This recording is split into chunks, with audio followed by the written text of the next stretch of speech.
Hey, what's up everybody? Welcome back to the channel. It's been a while.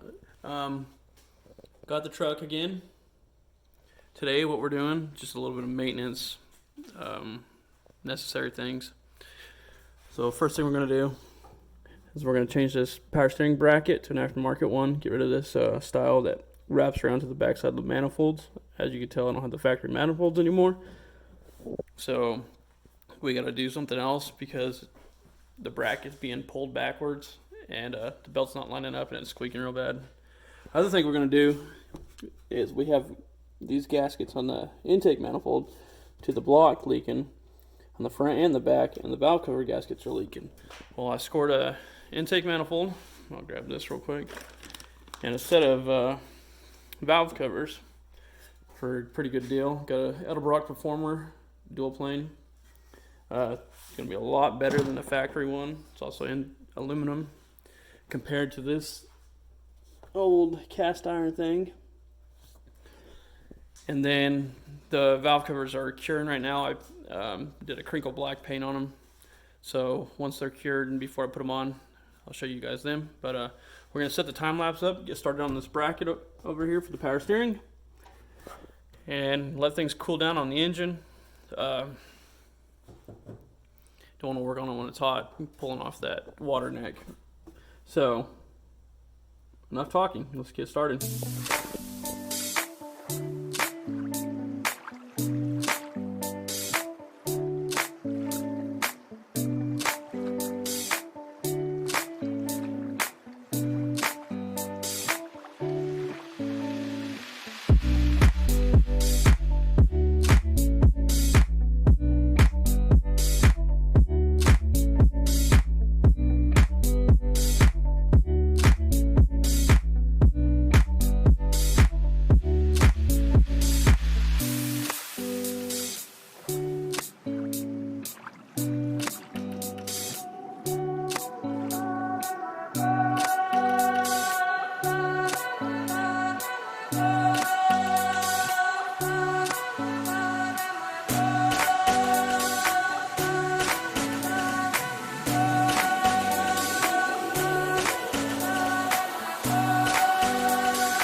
Power steering brackets are off of it, so I'm going to go off to the side, build the bracket, come back, and start putting it together.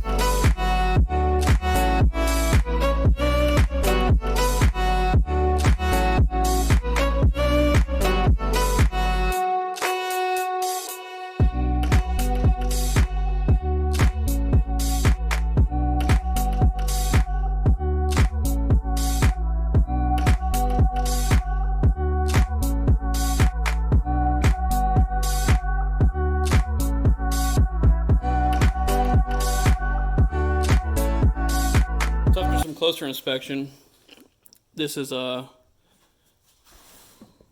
bracket that mounts real low on the block, mounts all the way down here. Instead of fighting with having to source out a belt and everything right now, and also I need to get some bolts for these because the ones that are in the kit are metric, so I'm going to get 2 of these. But as of right now, what I'll do is just let it set aside. That way it's not in the way when I replace the valve covers. Start taking all the intake stuff off, and then we'll just go from there.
carburetor off, get the distributor out.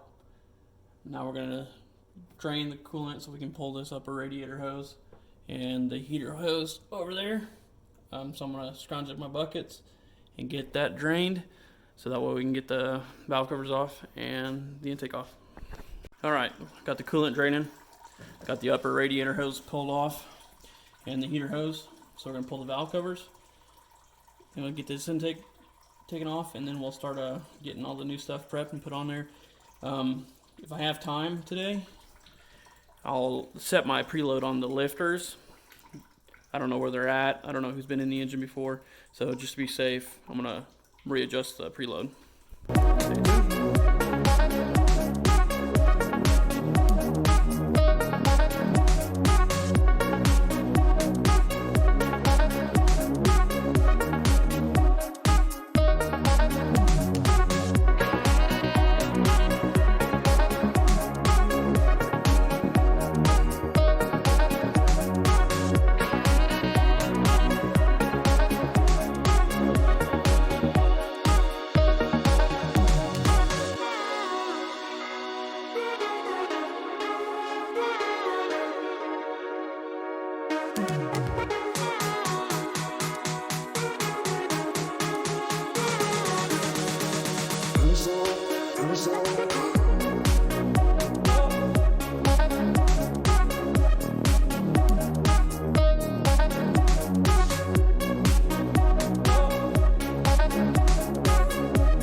Alright, so we got the intake manifold off, and the first no-no I've seen on this is silicone for the intake gaskets and the ends.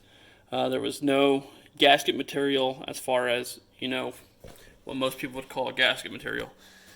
Just because it says make a gasket on the tube does not mean it's to make a gasket. So what I gotta do is scrape all of this silicone off, because if I don't and I put the gasket over it, it's gonna leak again. And if I'm gonna do that, then I might as well not have even taken the intake off. So we're gonna get this gasket material scraped up, trying our best not to drop any in there. I'll set some rags on there, and then we'll prep the new intake manifold. All right, everybody, got everything cleaned off of it. And now we're gonna come over here. I do have some stuff that came with this intake manifold. So if all the fittings are correct, like the temp sensor, I'll probably have to take off of here. This vacuum, got to take off the spacer, because the spacer that came with this intake manifold here is right here, and it's a spread bore to 2-barrel. Which I think it'd be kind of cool to rebuild that carburetor. For what reason? Don't know. Maybe somebody out there looking for a 2-barrel stock card drive or something. Not sure. Oh, whatever. So we're gonna start getting this all transferred over there. I'm gonna go inside this thermostat that came with this one. It's 180 degrees. We'll throw it in pot of water, heat it up, see if it opens, see if it works, and if it works, I'll probably just use it. I'm not sure. I'll check this one. If it's like a 190, I'll probably use it instead, because I don't have it all hopped up or nothing, and I drive it in the winter time, so it'd probably be better to stay with a 190 if that's what it is. All right, got these put together. What I mean by putting these together is I painted them black, and they got that crinkle. The longer that it sits until it fully cures, it gets more of those wrinkles on it. I was putting these halves back together, cleaning up these bolts a little bit. They hadn't been rusted. And then I got oil-filled cap and PCV. Already getting them all dirty. I'll flip them over, get the gaskets stuck on the back half, on the bottom of them, and then get them set up there. The intake should be ready here in a little bit to tighten up.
we got the intake all torqued down, and now we're gonna snug up the valve covers, get the distributor dropped in, and just start working on our assembly.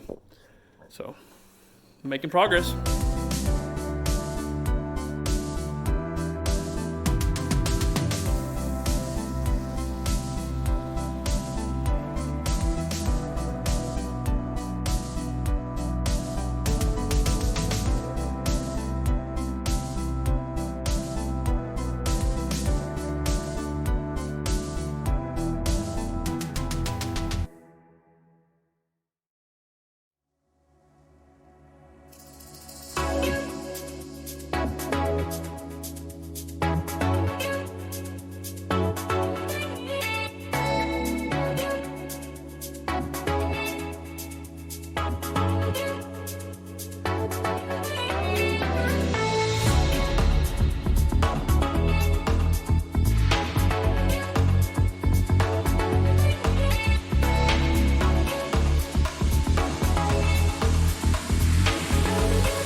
right, everybody. The truck's running good. The heat cycled all right. Now I got to chase down a blower motor not working. Might have unplugged something. Might have blown a fuse. I don't know yet. I did try to start it. I don't know if you can see the time lapse. I tried to start it just to check timing when I was back there, and forgot to hook up the negative, so it just ran to the body ground. So that's why I'm thinking I could have blown a fuse. But then again, it could just be I unplugged something, forgot to plug it back in. But anyways, remember to like, subscribe, comment, hit the notification bell, and share with all your friends. Thanks, everyone. Good night.